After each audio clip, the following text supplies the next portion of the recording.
Welcome to the Deep Dive. This is where we take sources you're curious about and really pull out the key insights for you. Today, we're getting into the language around renting and moving. We're using a great conversation from English Podcast Zone on YouTube as our guide. That's right. It's a transcript where two people are talking about one of them needing to move, their lease is ending. Yeah. It's a situation, well, let's face it, many of us know.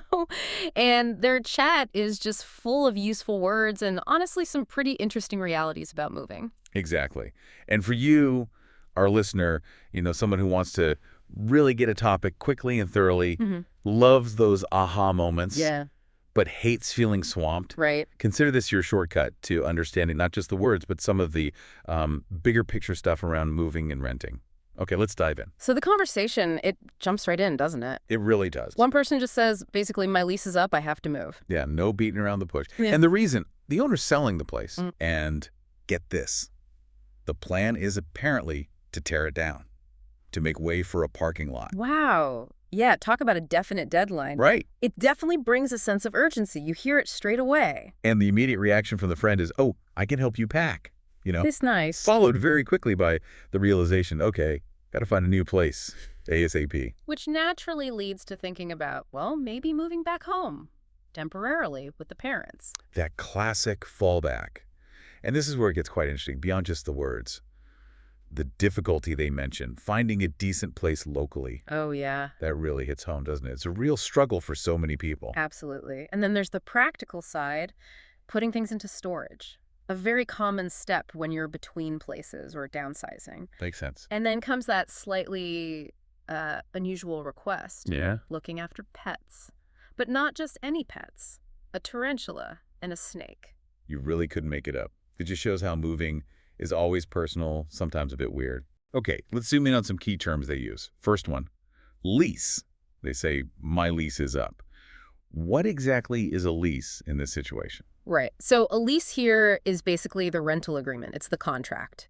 You pay a fee, usually monthly, sometimes quarterly, for the right to live there. An apartment, a house, whatever it is. Gotcha. So it's the alternative to actually owning the place. Exactly. Ownership means a much bigger upfront cost, usually getting a mortgage, all of that.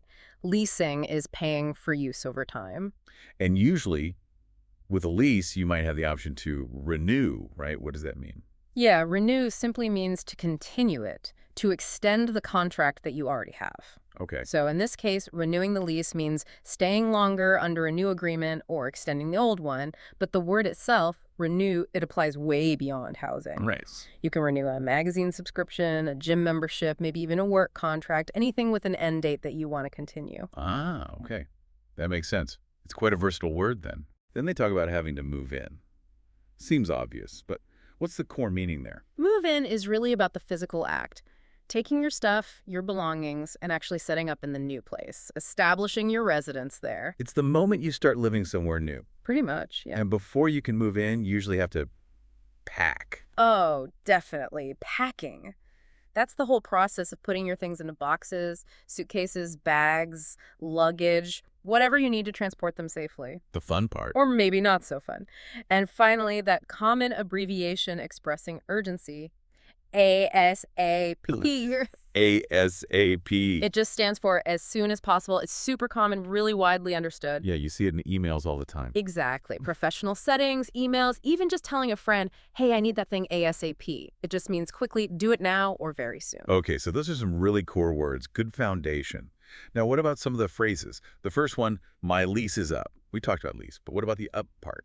Yeah, that's a good point. Up here means finished, expired, reached its end date. Ah, okay. Like, in a game you might hear, time's up. It means the time allocated is finished. Right. So my lease is up just clearly signals the rental agreement has ended or is about to end. Got it. That's a neat way to think about up in that context. Next phrase, to make way for. That one felt quite vivid with the parking lot example. It is descriptive, isn't it? To make way for literally means clearing a space so something new can be put there or can happen there. So removing the old thing. Exactly. The building is demolished to make way for the parking lot.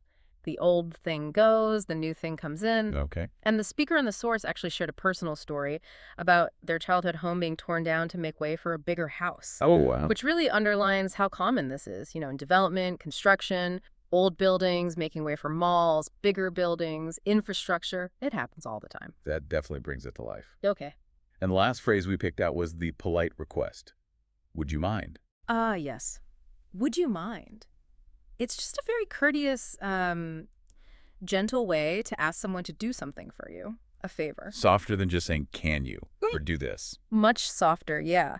It signals, you might be imposing slightly, and the humor in the dialogue, well, it comes from what they're asking. Right. Would you mind looking after my tarantula and snake? It's certainly not your typical watch my cat request. Definitely not. Eat. But it shows how effective that polite phrasing is, even for unusual favors. Exactly. Now, the conversation then shifts a bit towards the idea of moving back in with parents. That feels like a pretty big deal for many people. It really is. And the speakers in the source, they touched on this becoming, well, maybe more common now, moving back home after you've already lived on your own. Why is that?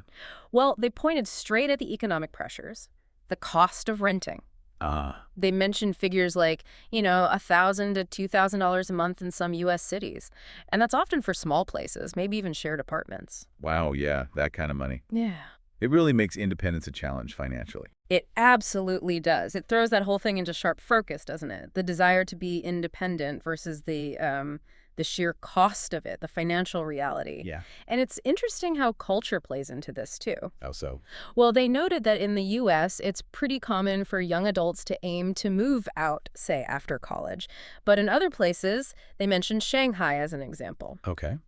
It might be more the norm to stay living with family until you get married, perhaps? That's a really important contrast. It shows how these decisions aren't just personal. They're shaped by bigger societal expectations and norms. Definitely. And thinking practically, there are advantages to living with family sometimes. Like sharing costs. Exactly. Sharing rent or maybe no rent, sharing utility bills, food costs. It can make a huge difference financially. And maybe feeling less isolated, too. Yeah. Especially during a big change, like moving. That's another big one, yeah. Having that built-in support system can be really valuable. So it's complex. Personal factors, practical factors, cultural factors. Lots to weigh up. And then the conversation just briefly mentioned what might come next. Moving in with a roommate or maybe a partner. Right, which one of the speakers called a big commitment. Yeah. And even suggested it could be like a step towards marriage. Definitely signals a serious relationship stage, sharing a home like that. For sure. Now, just to really nail down the words we've discussed, the source, English Pod, had this usable review section. Definitions, examples. Let's just quickly run through those. Good idea. Reinforce the learning. Okay. First was lease, defined as a contract for using property. Example, we are only leasing the apartment for 1 year. Makes sense. Then renew, to cause something to continue. Their example was, according to your lease, you will have to pay a fine for destruction of property, which sort of shows the ongoing force of the lease, I guess. Okay, then wrap up or put things in containers for moving. The example sentence was, I want you to clean up this mess ASAP.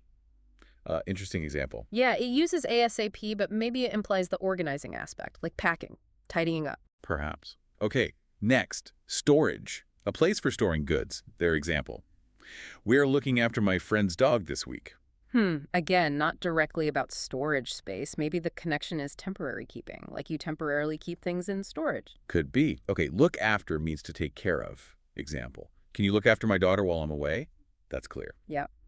Make way for, create space for something else. Example, make way for the king. Very clear meaning there. Definitely. ASAP, as soon as possible. Example. ASAP, get back to me ASAP about the details of the deal, using it twice for emphasis. Right. And finally, decent, meaning good, satisfactory. The example. The city government was full of decent, hardworking people. Okay, good review. So recapping, we've covered a good range of vocabulary. Lease, renew, pack, storage, look after, make way for, ASAP, and decent. And some really useful phrases, too, like, my lease is up, to make way for, and that polite request form, would you mind? Hopefully you listeners have had some of those aha moments we talked about, especially thinking about the money side of moving back home, the cultural aspects, and even just how to ask for a favor politely. Yeah, the goal is for you to feel more confident understanding this whole experience, moving, renting, and the language around it. It's such a common part of life for so many. Absolutely. So as we wrap up, here's something to maybe chew on. A final thought. Yeah.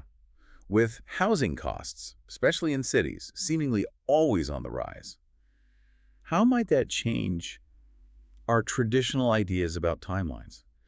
When young people leave home, become fully independent. That's a big question. Are those timelines shifting because of economic pressure? Right. And if they are, what other changes might we see in society because of that? Something to think about.